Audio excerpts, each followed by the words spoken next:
তুমি জান্নাতের কোন দরজা দিয়ে যেতে চাও কমেন্টে অবশ্যই জানাও।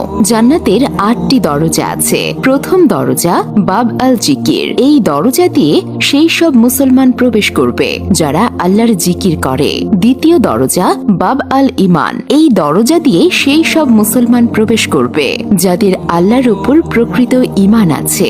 তৃতীয় দরজা বাব আল কাজিমিন। এই দরজা দিয়ে সেই সব মুসলমান প্রবেশ করবে যারা রাগকে নিয়ন্ত্রণ করতে পারে এবং অন্যদের ক্ষমা করে। চতুর্থ দরজা আল হজ। এই দরজা দিয়ে সেই সব মুসলমান প্রবেশ করবে যারা আল্লাহর সন্তুষ্টির জন্য হজ করেছে। পঞ্চম দরজা আল রায়ান। এই দরজা দিয়ে সেই সব মুসলমান প্রবেশ করবে যারা আল্লাহর জন্য রোজা রাখে।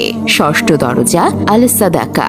এই দরজা দিয়ে সেই সব মুসলমান প্রবেশ করবে যারা আল্লাহ তাআলার সন্তুষ্টির জন্য দান খয়রাত করে। সপ্তম দরজা আল জিহাদ। এই দরজা দিয়ে সেই সব মুসলমান প্রবেশ করবে যারা আল্লাহর রাস্তায় জিহাদ করে। অষ্টম দরজা আল সালাত। এই দরজা দিয়ে সেই সব মুসলমান প্রবেশ করবে যারা নামাজের ব্যাপারে নিয়মিত ছিল।